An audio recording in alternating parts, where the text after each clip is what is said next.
오늘 어쩔 수 없이 또 의도치 않게 이렇게 노 일렉트릭, 노 전기, 노 마이크, 노 스피커 예배를 드리게 되었는데요. 저는 이것도 괜찮은 것 같아요. 원래 제가 처음에 개척을 하려고 했을 때는 딱 이런 예배를 상상했었거든요. 이렇게 장비가 생길지도 몰랐었고, 또 되게 하나님께서 많은 것들을 부어주실지 잘 몰랐기 때문에, 그냥 회의실 같은 거 빌려서 같이 기타 한 대 치면서 예배를 드려도 좋겠다라는 생각으로 개척을 했는데, 또 막상 개척을 하니까 되게 하나님께서 많은 것들을 주셨잖아요. 그것도 감사하고, 또 이렇게 같이 둘러 앉아서 소그룹처럼 예배를 드리는 것도 참 좋은 것 같습니다. 저도 공예배 시간에 이렇게 앉아서 설교를 한 거는 평생 처음입니다. 개척교회니까 가능한 일이겠죠? 오늘은 부활주일입니다. 저희 말씀교회는 기존 교회의 전통을 그대로 따르기보다는 최대한 본질은 고수하면서 문화를 다시 짓는 교회가 되기로 선언을 했잖아요.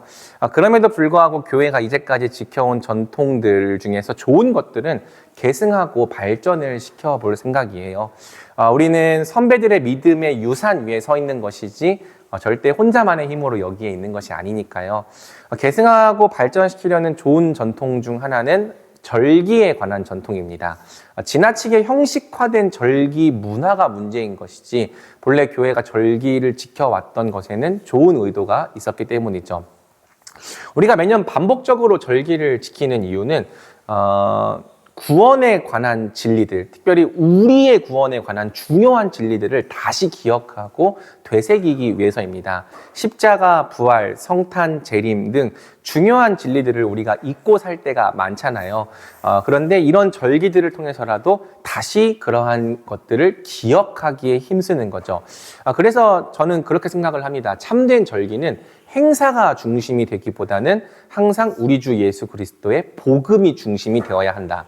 우리가 엄청 화려한 행사를 하지 않아도 예수님의 나심과 사심, 죽으심과 부활 이런 진리들을 깊이 묵상하면서 그 진리로 감사하고 감격할 때 절기를 진짜 의미 있게 보냈다고 말할 수 있는 거죠. 그럼에도 불구하고 우리 교회는 앞으로 절기 때마다 의미 있는 다양한 사역도 좀 시도를 해보려고 합니다. 아직은 우리 교회가 100일도 안 된 신생아인지라 뭘 당장 이렇게 힘있게 하기는 어려운데 하나님께서 우리 교회를 자라나게 하시고 힘이 생김에 따라서 다양한 방식으로 이웃 사랑도 실천을 해보려고 해요. 급할 필요는 없다고 생각하기 때문에 기도하고 있고요. 앞으로 교회가 자라가면서 사랑과 긍휼을 실천하는 사역에도 더욱 힘을 내는 교회가 되어가면 좋겠습니다. 매년 반복되는 부활주일이라도 말씀이 매년 다를 수밖에 없는 이유는 부활을 증언하는 성경의 방식과 관점이 매우 풍성하기 때문입니다. 부활을 묵상할 때 우리는 2000년 전에 예수님의 부활 사건을 묵상할 수도 있고요. 장차 우리가 경험할 장래의 부활을 묵상할 수도 있습니다. 심지어는 오늘 우리의 삶 가운데 임하고 있는 현재적인 부활의 능력에 관해서도 우리가 살펴볼 수 있죠. 그러니까 부활의 의미, 부활의 소망, 부활의 능력은 우리가 감히 다 알았다 말하기가 어려울 만큼 굉장히 실제적이고 부요하며 풍성한 거예요. 그래서 우리는 예수님의 십자가만 잘 아는 것으로 끝내는 것이 아니라 부활이 우리에게 주는 의미가 무엇인가, 그 가치가 무엇인가를 평생 배우고 알아가기에 힘써야 하는 거죠. 그래서 매년 부활주일마다 좀 컨셉을 바꿔서 그 성경이 증언하는 다양한 그 관점의 이 부활을 이야기할 텐데요. 이번 부활주일에는 복음서, 그 중에서도 마태복음이 보여주는 부활을 함께 묵상을 해보려고 합니다. 마태복음은 예수님의 부활에 관하여 과연 어떤 진리를 우리에게 전하고 있을까요? 함께 본문을 통해서 살펴보도록 하겠습니다. 자, 본문으로 들어가기 전에 먼저 앞 사건들을 조금 간략하게 정리해 볼 필요가 있습니다. 예수님께서 십자가에 달려 숨을 거두실 때 어떤 일이 벌어졌죠? 성소의 휘장이 둘로 나누어져 찢어집니다. 그리고 무덤에서 잠자던 많은 성도들이 부활하는 일이 일어나죠. 본래 휘장은 성소와 지성소를 구분하는 가림막이잖아요. 죄인이 하나님께 나아갈 수 없다는 것을 상징했는데 그것이 찢어지는 것을 통해 이제 죄의 권세가 깨어졌다. 하나님께 나아갈 길이 열렸다라는 걸 성경이 보여주는 거죠. 그 다음에 잠자던 성도들이 부활한 것은 사망 권세가 깨트려졌음을 의미합니다. 예수님께서 사망 권세를 멸하심으로 상징적이지만 죽음에 매여 있던 자들이 잠시 노임을 받아 부활하는 사건이 일어난 거예요. 그 다음에 예수님의 시신을 아리마대 사람 요셉이 맡아서 장사를 하죠. 자, 대제사장들과 바리새인들은 혹 제자들이 예수님의 시신을 도둑질해 갈까봐 염려했습니다. 마태복음 27장 63절과 64절을 보면 이렇게 말했습니다. 총독각하, 저 거짓말쟁이가 살아있을 때 내가 3일 만에 다시 살아날 것이다 말한 것이 기억납니다. 그러니 3일째 되는 날까지는 무덤을 단단히 지키라고 명령해 주십시오. 그렇지 않으면 그의 제자들이 와서 시체를 훔쳐놓고는 백성들에게 그가 죽은 사람 가운데서 살아났다라고 말할지도 모릅니다. 그러면 이번에 마지막 속임수는 처음 것보다 더 나쁜 결과를 가져올 것입니다. 종교 지도자들은 예수님이 다시 살아날 것이다 말씀하셨던 것을 기억하고 있었습니다. 그래서 혹시 제자들이 시신을 훔쳐간 다음에 부활하셨다는 거짓 소문을 퍼뜨리지 못하도록 빌라도에게 경비대를 요구한 거죠. 여기서 재밌는 아이러니가 드러납니다. 정작 제자들은 예수님이 부활하신다는 약속을 아무도 기억하지 못했고 믿지 않았거든요. 복음서를 보면 예수님께서 적어도 3번은 자기 부활을 아주 명확하게 가르치셨습니다. 제자들에게만 가르치신 것이 아니라 유대인들과 종교 지도자들에게도 내가 사흘 만에 다시 살아날 것을 숨기지 않고 명확하게 드러내셨죠. 그런데 정작 제자들 중에서는 그분의 약속을 기억하는 사람이 한 명도 없었던 거예요. 모두 숨고 도망치기에 바빴던 거죠. 부활의 약속을 기억하지 못했다는 점에 있어서는 오늘 본문에서 예수님을 찾아온 여인들도 마찬가지였습니다. 하지만 부활의 약속을 유일하게 제대로 똑바로 기억하는 사람들이 있었어요. 바로 예수님의 원수인 대제사장과 바리새인들이죠. 정작 약속을 기억해야 될 사람은 기억하지 못하고 있는데 원수들은 기억하여 철저히 대비를 하고 있는 아이러니가 성경 속에 드러납니다. 예수님의 시신은 모두가 다 아는 위치, 요셉의 무덤에 안치되었죠. 무덤의 입구는 건장한 성인 남성 몇 명이 힘을 합쳐야 겨우 움직일 수 있는 큰 돌로 막혔고 그 앞은 로마의 경비병들이 굳게 지키고 섰습니다. 이처럼 이 앞 사건들은요, 누구도 예수님의 부활을 거짓으로 꾸며낼 수 없었던 정황을 서술하는 거예요. 자, 그러면서 이제 오늘 본문이 시작이 되는 거죠. 자, 1절은 안식일이 지나고 그 주간의 첫날이 되었다고 말합니다. 안식 후 첫날이 되었을 때 예수님을 찾아온 사람들은 다름 아닌 여인들이었죠. 우리 1절을 다시 한번 같이 읽어보겠습니다. 시작. 안식일 다음날 막달라 마리아와 다른 마리아가 무덤을 보러 갔습니다. 자, 마태복음은 이 여인들이 막달라 마리아와 다른 마리아였다고 말하는데요. 마가복음은 다른 마리아를 야고보의 어머니 마리아라고 말합니다. 그 당시에 진짜 마리아란 이름이 많았던 것 같아요. 그리고 마가복음은 이 두 여인의 추가로 살로메 한 명을 더 기록하기 때문에 성경의 증거에 의하면 3명의 여인들이 무덤을 찾아갔던 것 같습니다. 여인들이 무덤에 온 이유는 시신에 향품을 바르기 위해서였죠. 십자가에 못 박히신 날이 안식일 전날이기 때문에 미처 시신에 향품을 바를 새가 없었습니다. 그래서 안식일이 지나기를 계속 기다리다가 새벽이 되자마자 향품을 바르려고 무덤을 찾아온 거예요.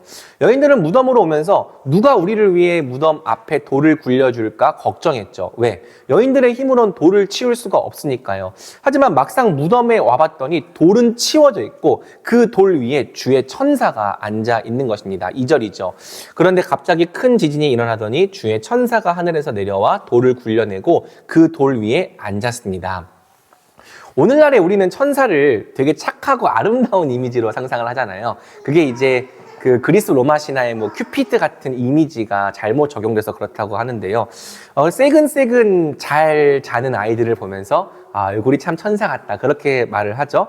그런데 유대인들에게 천사는 그런 이미지가 아닙니다. 유대인들에게 천사는요, 이 하나님의 심판을 대신하는 굉장히 엄숙하고 두려운 존재입니다. 그래서 성경을 보면은 천사들을 만난 사람들마다 다 얼굴이 사색이 돼가지고 난리가 나는 거예요.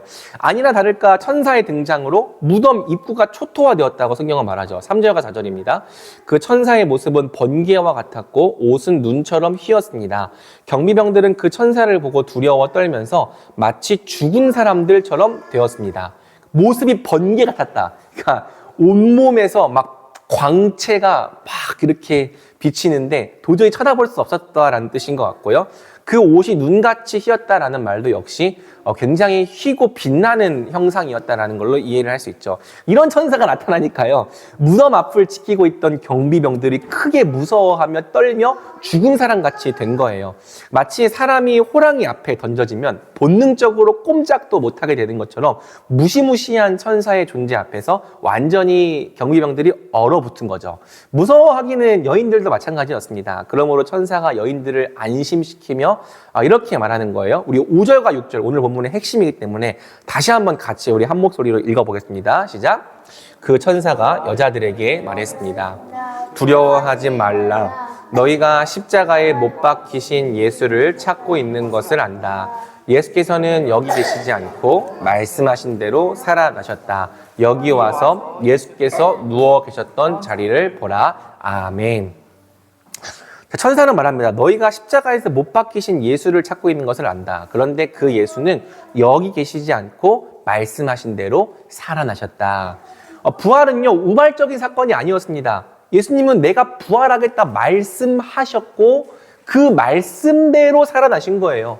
심지어 성경은 아주 오래전부터 그리스도의 부활을 예언해 왔죠. 예수님은 성경대로 죽으시고 성경대로 살아나셨습니다.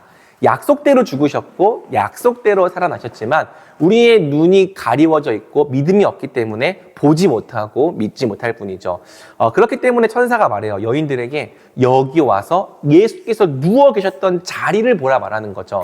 부활이 진짜 사실인지 아닌지를 직접 두 눈으로 확인해 보라는 겁니다. 이에 여인들이 놀란 가슴을 가라앉히고 예수님이 누우셨던 것을 봤습니다. 그리고 더 놀랄 만한 광경을 보았죠. 예수님의 시신이 그 자리에 없었습니다. 다만 예수님이 입으셨던 세마포 수의와 머리를 싸매었던 수건만이 남아있을 뿐이었죠. 놀랍게도 예수님의 무덤이 텅 비어 있었던 거예요. 이처럼 마태복음은요, 예수님의 부활을 굉장히 담담한 어조로 일어난 사실 그대로 감추지 않고 서술합니다. 왜? 당당하기 때문이죠. 예수님은 모두가 다 아는 사람에 의하여 모두가 다 아는 장소에 장사되셨잖아요. 장사한 사람이 확실했고 장사된 무덤의 위치까지도 확실했습니다. 아무도 알 수 없는 곳에 비밀리에 장사되신 것이 아닙니다. 심지어 종교 지도자들이 그 위치를 알아서 도둑질을 염려했기 때문에 경비병까지 배치했죠. 이 사실을 당시의 모든 유대인들이 알았고요. 그런데도 시신이 없어진 거예요. 무덤이 비어버린 거죠. 그래서 여러분, 그 당시 1세기 유대인들과 그리스도인들 사이의 부활 논쟁을 살펴보면은 무덤이 비어 있었냐 안 비어 있었냐로 싸우지 않았습니다. 왜? 무덤이 비어 있었다는 것은 당시 1세기 유대인들과 그리스도인들이 다 알았던 사실입니다. 한번 생각을 해보세요. 만약 시신이 그 안에 남아있잖아요. 그러면 제자들이 예수님이 부활하셨다고 말할 때 그 시신을 보여주면서 제자들이 거짓말을 한다 아주 쉽게 증거로 사용을 했을 것입니다. 그런데 시신이 없으니까 훔쳐간 것이냐 부활한 것이냐로 논쟁을 했던 거죠. 그러니까 시신을 훔쳐갔다라는 주장이 등장한 이유가 그렇다는 것입니다. 여기서 이제 시신을 훔쳐갔다는 주장을 우리가 도적설이라고 불러볼게요. 자, 그리고 1, 2세기에 영지주의라고 하는 사람들이 등장을 하는데요. 이 사람들은 조금 부활에 관하여 다른 주장을 했습니다. 예수님이 실제로 몸을 입으셨던 것이 아니라 몸을 입은 것처럼 보였다. 쉽게 말해 예수님은 환상이었다는 거죠. 그러니까 여러분 오늘날에 3D 홀로그램이 있으면 거기에 어떤 형상이 보이지만 실제로 거기에 실체가 있는 건 아니잖아요. 그런데 이 영지주의자들도 예수님께서 그런 환상 같은 분이셨다. 몸을 입으신 적이 없기 때문에 죽지도 않으셨다라고 말하는 거죠. 이런 주장을 가현설이라고 부릅니다. 그리고 여기에 더해서 이제 현대의 자유주의자들은 예수님이 마치 죽은 것처럼 기절했다가 다시 깨어났다는 주장을 펼치는 거죠. 왜냐하면 이 자유주의자들은 인간적인 이 방법으로 설명할 수 있는 것만 믿을 수 있다고 말하거든요. 그러니까 예수님이 죽은 게 아니었다. 기절했다가 잠시 깨어났다가 이렇게 기절설을 주장을 하는 겁니다. 근데 부활을 반대하는 여러 주장들이 있지만 공통점이 있어요. 무덤이 비어 있었다는 사실은 그 누구도 부정하지 못한다는 거죠. 그래서 훔쳐갔다, 몸을 입은 것처럼 보였다, 기절했다가 깨어났다는 방식으로 부활이 거짓이라고 주장을 해온 겁니다. 하지만 성경은요, 도적설도 가연설도 기절설도 근거가 없다고 말하는 거죠. 예수님은요, 진짜로 죽으셨어요. 성경이 증언한다고요. 한 군인이 옆구리를 창으로 찔렀을 때 뭐가 나왔습니까? 물과 피가 쏟아져 나왔습니다. 그러니까 예수님이 죽지 않으셨다는 기절설, 예수님이 사실은 몸이 없었다는 가연설은 불가능하죠. 그리고 제자들은요, 시신을 훔쳐가지 않았습니다. 아니, 훔칠 수 없었습니다. 제자들은 절대 경비병들과 싸워서 시신을 도둑질해 갈 만큼 용기 있는 사람들이 아니었습니다. 그들 대다수가 숨어 있었고요. 무덤에 와보지도 않았다고요. 그리고 무덤에 왔던 여인들은 경비병들과 싸울 힘은커녕 무덤 앞에 돌을 굴릴 힘조차 없는 사람들이었죠. 그러니까 도적설도 불가능합니다. 이 모든 정황과 증거들이 말해주는 것은 하나입니다. 예수님께서 진짜로 부활하셨다는 거예요. 예수님께서 진짜로 말씀하신 대로 살아나셨다는 거죠. 그래서 복음서는 이렇게 부활을 증언하는 거예요. 최대한 모든 정황을 있는 그대로 객관적으로 서술하는 거죠. 복음서의 특징입니다. 그냥 일어났던 사건을 그냥 그대로 보여줘요. 그러면서 부활이 진짜 있었다, 부활이 진실임을 증언하는 것에 모든 노력을 다하는 겁니다. 변명하지도 않고 핑계대지도 않고 뭘 해설하려고 하지도 않고 그냥 일어난 일 그대로 보여주는 것이 공관복음이 부활을 증언하는 방식이에요. 이때 여인을 부활의 첫 증인으로 내세우는 것이 매우 특별한 부분이죠. 통상적으로 당시 여인들에게는 증인의 자격이 없었거든요. 오늘날처럼 여성의 인권이 높지 않았기 때문에. 여인들의 증언은 사실 부활을 입증하는 것에 도움이 되지 않습니다. 그런데도 성경은 한결같이 여인들을 부활의 첫 증인으로 내세웁니다. 왜? 그게 사실이니까. 예수님의 부활을 목격한 첫 번째 증인들이 여인들이었으니까. 그래서 여인들을 부활의 첫 증인으로 내세우는 거고요. 역설적으로 여인들이 첫 증인된 것이 예수님의 부활을 반증하는 강력한 증거가 됩니다. 왜? 여인들에게는 부활을 날조하거나 꾸며낼 능력이 전혀 없었기 때문이죠. 여인들은 그저 진짜로 일어난 부활을 목격한 사람들이었던 거예요. 이처럼 마태복음을 포함한 공관복음은 부활의 역사성과 진실성을 강조합니다. 부활은 허구가 아니다. 실제로 우리가 살아가고 있는 이 시공간 속에서 일어난 사실이다. 사람이 억지로 꾸며낸 일이 아니라 하나님이 친히 이루신 구분의 역사다. 보라, 아무도 부활을 날조해낼 수 없었던 이 절망적인 상황 속에서 하나님이 친히 크신 능력으로 예수님을 다시 살리셨다. 예수님을 부활하게 하셨다. 이 복음서는 부활을 먼저 역사적인 사실과 우리의 세계 속에서 일어난 현실로 믿을 것을 요구하는 거예요.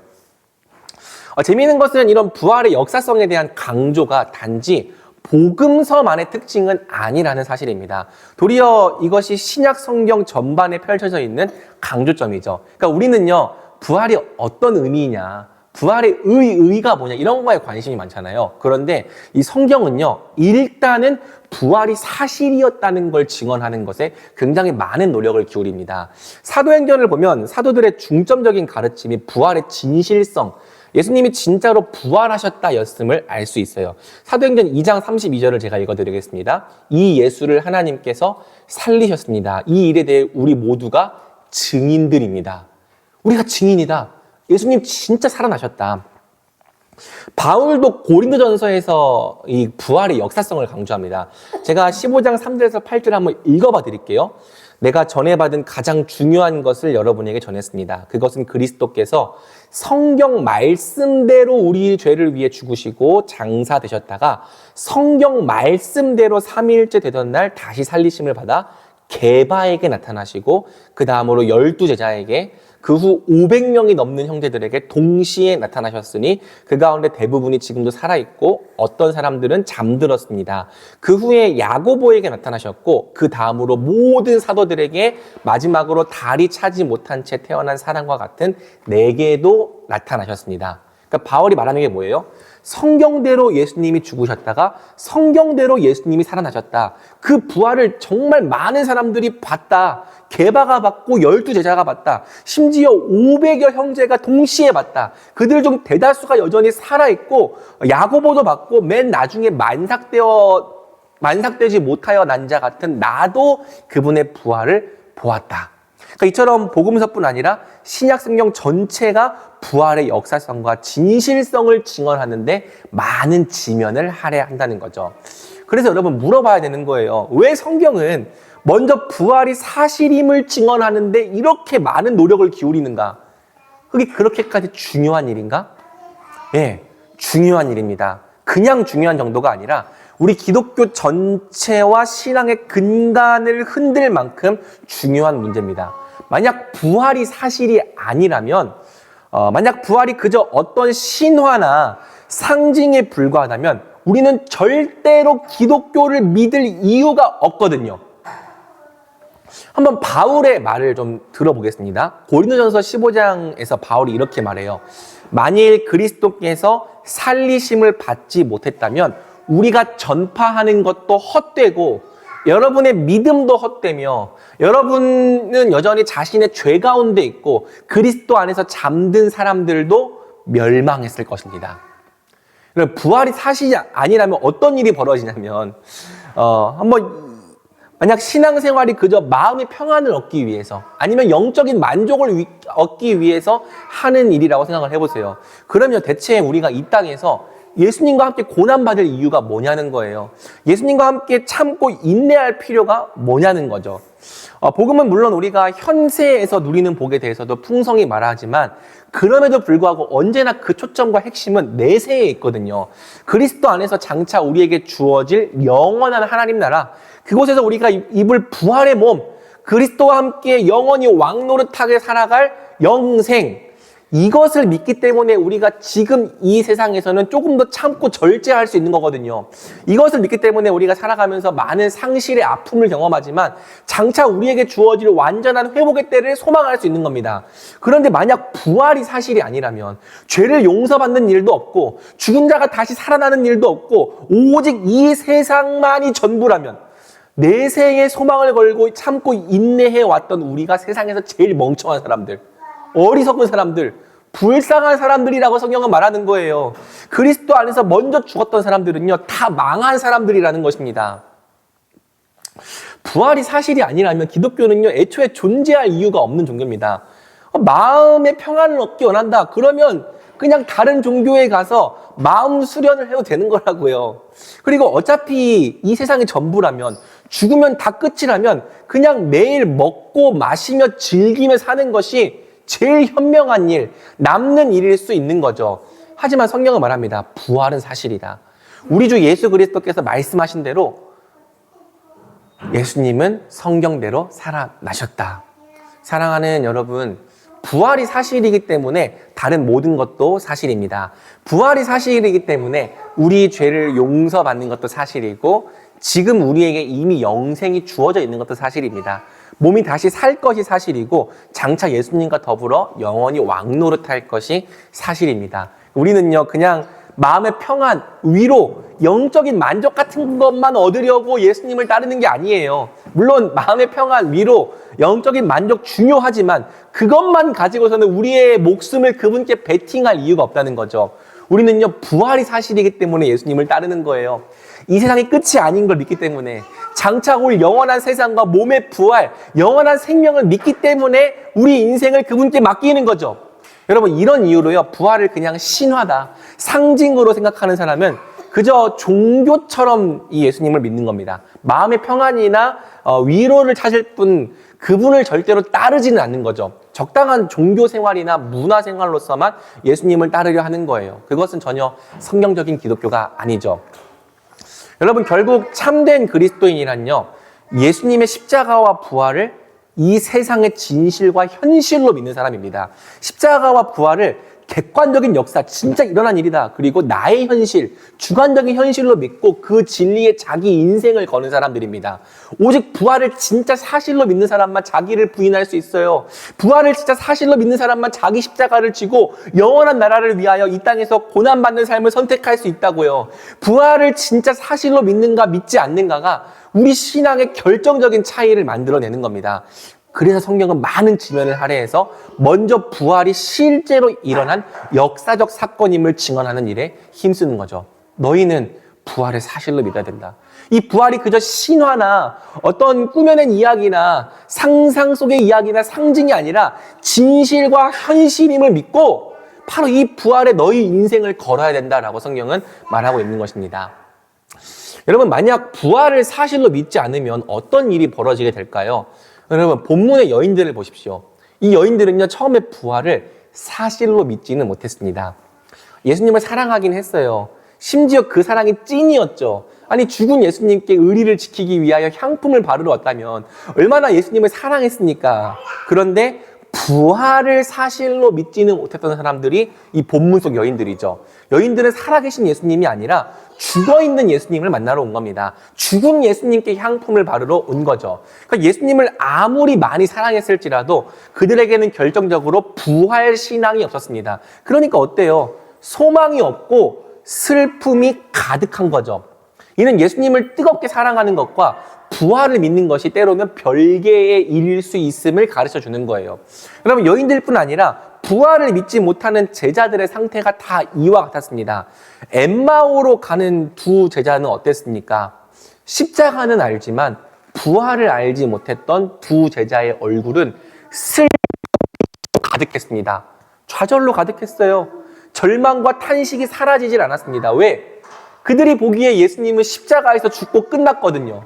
십자가로 이루신 부활과 약속의 성취, 진정한 승리와 영광을 알지 못했거든요. 이런 이유로 부활을 알지 못하는 사람, 부활을 진짜 진리와 현실로 믿지 못하는 그리스도인들은 늘 슬프고 우울할 수밖에 없는 겁니다. 절망하고 비관할 수밖에 없는 거예요. 나는 할 수 없다. 또는 우리는 할 수 없다. 패배주의에 빠져 살 수밖에 없는 거죠. 그리고 부활을 모르면 사실 십자가도 모르는 것이라고 말할 수밖에 없는 거죠. 왜? 부활은 십자가에서 이어진 필연적인 결과였으니까 부활을 모르는 사람은 십자가도 모르는 것인 겁니다. 여러분, 실제로 오늘날 낙심과 좌절, 패배주의에 빠져 살아가는 그리스도인들을 주의 깊게 살펴보세요. 혹시 여러분이 바로 그런 상태에 있었다면 여러분 자신을 살펴보세요. 그들이나 여러분에게 결정적으로 부재한 신앙이 무엇인지 아십니까? 의심의 여지 없이 부활 신앙입니다. 부활을 나와 이 세상의 진짜 현실로 믿고 그 위에 서서 살아가려는 신앙입니다. 아니라고 생각합니까? 그럼 제가 물어볼게요. 이 질문은 여러분한테만 하는 게 아니라 저한테도 하는 질문이에요. 예수님이 죄와 사망의 권세를 이겼다면서요. 우리를 위해 부활의 첫 열매가 되셨고 그 생명이 지금 우리 안에 역사하고 있다면서요. 부활하신 예수님이 하나님 우편에 앉아 하늘과 땅의 모든 권세를 받으시고 다스리고 계신다면서요. 그래서 누구든지 예수님을 믿고 그분과 함께 고난받는 자는 죄를 용서받는 것과 몸이 다시 사는 것과 영원히 살 것을 믿는다면서요. 그럼 어째서 부활을 진짜 사실이라고 믿는 우리가 이토록 좌절과 낙심 속에서 헤어나오질 못하냐는 거죠. 어떻게 부활을 진짜 현실이라고 믿는 우리가 마치 구원도 천국도 영생도 없을 것처럼 죽음을 두려워하고 걱정과 근심에 빠져 살 수 있냐는 것입니다. 어째서 예수님의 주권을 믿는다고 말하는 우리가 예수님의 통치가 전혀 없는 것처럼 부활이 전혀 없을 것처럼 영영 죽음으로 끝나버릴 것처럼 절망할 수 있냐고요. 부활과 좌절이, 부활과 절망이, 부활과 패배주의가 진짜 함께 할 수 있는 단어냐는 거예요. 여러분, 이 질문은 아까 제가 저한테도 던지는 질문이라고 했잖아요. 목사라고 불리는 나는 진짜 부활을 믿고 있는가?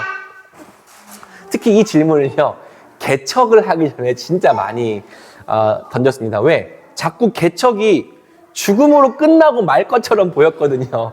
개척을 하고 죽고 끝나는 것처럼. 다행히 이렇게 예배를 함께 드리고 있다는 게 참 놀라운데, 부활을 믿는다면 어째서 나는 이렇게 항상 근심하고 불안해하는가? 왜 이 세상이 전부인 것처럼 절망하고 고난 뒤에 영광이 없을 것처럼 죽음 뒤에는 부활이 없을 것처럼 좌절할 수 있는가? 솔직하게 말하자면 목사인 저부터 부활을 믿지 못할 때가 굉장히 많았습니다. 그래서 저는 여러분들에게 부활을 똑바로 믿으라고 말할 자격이 없어요. 오늘 본문 속의 여인과 별로 다를 게 없었기 때문이죠. 사랑하는 우리 말씀 여러분, 우리는 정말 부활을 믿습니까? 진짜 믿으세요? 부활이 우리 세상의 현실이고 유일한 진리인 걸 진짜 믿으세요? 어쩌면 마음 한켠에 부활은 사실이 아닐 것이라고 부정하고 있지는 않습니까? 부활은 그저 신화 속의 이야기지, 상징에 불과한 이야기지 솔직히 현실에서는 일어날 수 없는 이야기지라고 생각하고 있지는 않습니까? 그래서 예수님이 내가 부활하셨다고 말씀하셨어도 너희도 부활할 것이다 라고 약속하셨어도 그 약속이 전혀 없는 것처럼 살아가고 있지는 않습니까? 어쩌면 우리도 부활하신 예수님이 아니라 여전히 죽어 계신 예수님, 무덤에 묻혀 계신 예수님을 믿고 있는 것일지도 모르죠. 죽어 계셔서 듣지도 못하는 예수님, 말씀하시지도 못하는 예수님, 내 인생의 문제들은 더더욱 얻지 못하는 그런 무능력한 예수님을 믿는 것일지도 모릅니다. 부활을 기억하지도 못하고 이해하지도 못하고 또 믿지 못했던 사람들은요, 제자들과 여인들만이 아닌 거예요. 어쩌면 우리도 매주 무덤가의 여인들처럼 살아계신 예수님이 아니라 죽어 계신 예수님을 보려고 나아오고 있을 수 있는 거죠. 한쪽 날개가 없는 새는 하늘을 날 수 없고 기둥이 하나밖에 없는 건물은 무너질 수밖에 없는 것처럼 우리 그리스도인들의 믿음도 그렇습니다. 십자가만 아는 믿음으로는 절대 설 수 없습니다. 부활도 함께 믿어야 돼요. 부활을 믿지 않는 믿음으로는 세상을 이길 수가 없습니다. 부활을 진짜 현실로 믿고 인정하지 않는 믿음으로는 반드시 세상에게 질 수밖에 없습니다. 부활을 안 믿는다는 것은요, 사실상 아무것도 믿지 않는다는 뜻이거든요.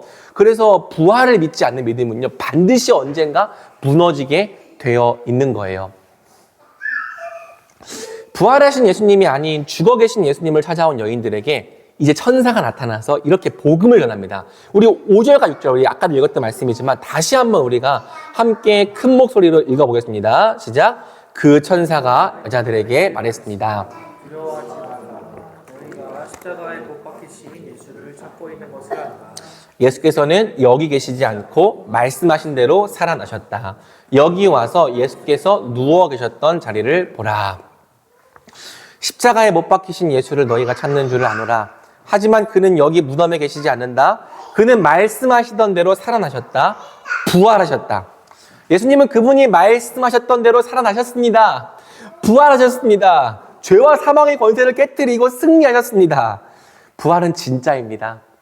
부활은 현실입니다. 부활은 진리입니다.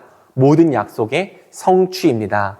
그리고 예수님은요, 이 부활하신 자기 육체를 친히 여인들에게 나타내시죠. 9절을 보면 이렇게 말해요. 그때 갑자기 예수께서 여인들에게 나타나 말씀하셨습니다. 평안하냐? 샬롬. 그들은 예수께 다가가 예수의 발을 붙잡고 예수께 절했습니다. 예수님의 죽은 시신을 만나러 왔던 여인들은요, 그분이 부활하셨다는 복음을 들을 뿐 아니라 부활하신 예수님을 실제로 만났죠. 그리고 예수님을 만난 순간, 아, 부활이 진짜 사실이고 현실이구나. 부활이 현실이 된 거예요. 허구 속의 이야기나 상상 속의 이야기가 아니라 이 세상의 진정한 사실과 진리가 된 거죠. 그러니까 그 여인들이 삶이 변화되고 가서 예수님의 부활을 증거한 건 아닙니까? 이후 제자들도 부활하신 예수님을 만났죠. 여인들뿐 아니라 제자들에게도 부활이 사실과 진리가 되었습니다.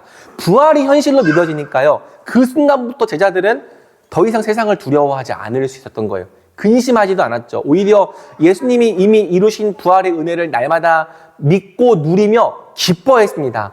언제나 그 부활의 능력을 힘입어 살아가기에 힘썼습니다.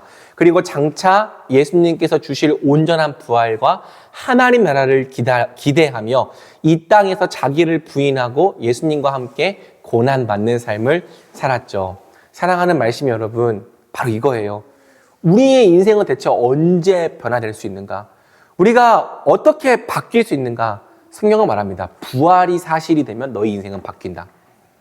성경의 증언처럼 부활이 현실이 되면 우리의 삶이 변화되는 거죠. 무명한 자 같으나 유명하고, 죽은 자 같으나 살아있고, 징계를 받는 자 같으나 죽임을 당하지 않고, 근심하는 자 같으나 항상 기뻐하고, 가난한 자 같으나 많은 사람을 부요하게 하고, 아무것도 없는 자 같으나 모든 것을 가진 자처럼 항상 풍성하게 살아가는 복된 삶의 진수는 예수님의 부활을 진정한 사실과 현실로 믿고 인정하는 믿음에서 시작되는 겁니다. 오해하지 마세요. 우리 기독교인들은요, 어떤 신화나 허구나 신비한 영적 체험에 빠져 살아가는 사람들이 아닙니다. 공산주의자들이 말하는 것처럼 종교를 아편으로 삼고 현실을 외면하며 사는 사람들은 더더욱 아니죠. 우리 기독교인들은요, 철저히 현실주의자예요. 적어도 저는 철저한 현실주의자입니다. 여러분들 어떨지 모르겠지만. 그런데 그 현실이 세상이 말하는 현실과 좀 다른 거죠. 우리 기독교인들에게 현실은요, 하나님이 살아계시는 현실입니다. 예수님이 부활하셔서 다스리시고 통치하시는 현실입니다. 믿는 우리에게 이미 부활 생명이 주어졌고, 이 부활 생명이 우리로 하여금 죄와 사망의 권세를 이기게 한다는 현실입니다. 끝까지 참고 인내하며 자기를 부인하고 그리스도와 함께 고난받는 자는 장차 하나님 나라에서 그분과 함께 영광 받는다는 현실입니다. 우리에게는 이 부활이 진짜 현실인 거예요. 우리에게는 이 부활의 복음이 현실인 거죠. 세상은 철저히 하나님이 없는 현실을 주장하며 살지라도 우리에게 현실은요, 오직 하나님이 살아계신 현실, 그리스도의 부활을 믿는 현실입니다. 부활이 현실이니까 당연히 그 현실에 합당한 삶을 살아가게 되는 거죠. 부활이 현실이니까 장차 다가올 부활을 위하여 살아가는 삶이 우리에게 시작되는 거예요. 이것이 부활이 현실이 될 때 우리 삶이 변화되는 이유죠. 하나님이 없는 현실을 현실이라고 부르는 사람들에게 하나님의 살아계심을 인정하는 현실은 당연히 이상해 보일 겁니다. 부활과 하나님 나라와 영생을 진짜 현실로 믿고 살아가니까 그들이 볼 때 우리는 정신 나간 사람, 미친 사람으로 보이는 거죠. 하지만 만약 우리가 부활을 현실로 믿으며 살아가다가 사람들에게 미쳤다는 말을 듣는다면 우리가 제대로 믿고 있는 것이라고 생각할 수 있을 거예요. 왜냐하면요, 우리 믿음의 선배인 바울도 이와 똑같은 말을 들었기 때문입니다. 바울아, 네가 미쳤구나. 네 많은 학식이 너를 미치게 했다. 말씀을 맺겠습니다. 저는 성경적인 그리스도인을 이렇게 정의하고 싶어요. 그리스도인은 예수님의 십자가와 부활을 자신의 유일한 현실로 믿고 인정하고 받아들이고 기뻐하고 신뢰하며 살아가는 사람들이다. 짧게 줄이면 그리스도인은 십자가와 부활이 자신의 현실인 사람들이다. 이 정의에 비춰 여러분의 믿음을 돌아보시기 바랍니다. 여러분에게 현실은 어떤 게 현실이에요? 그 현실은 십자가와 부활이 부재하거나 그냥 신화와 상징으로만 존재하는 현실입니까? 아니면 십자가와 부활이 진짜 명백한 현실이어서 당연히 그 현실에 합당한 삶을 살아가게 만드는 현실, 그 십자가와 부활을 부정하는 삶은 도저히 살아갈 수 없게 만드는 유일한 현실입니까? 이 둘 중 어떤 것이 여러분이 믿는 진짜 현실입니까? 예수님은 말씀하신 대로 살아나셨습니다. 성경에 기록된 대로 부활하셨습니다. 오직 부활만이 진짜 현실이고 유일한 현실입니다. 부활하신 예수님을 만나십시오. 그분이 정말 부활하신 것과 살아계신 것을 볼 때에 우리 인생은 변화될 것입니다. 부활을 믿으십시오. 부활을 진짜 사실과 현실로 믿으며 살 때 우리는 날마다 마르지 않는 기쁨과 흔들리지 않는 소망을 얻게 될 것입니다. 우리 그리스도인들은요, 부활을 믿는 자들입니다. 이 부활의 복음이 저와 여러분의 믿음 가운데 항상 선명하고 충만할 수 있기를 우리 주님의 이름으로 간절히 축복합니다.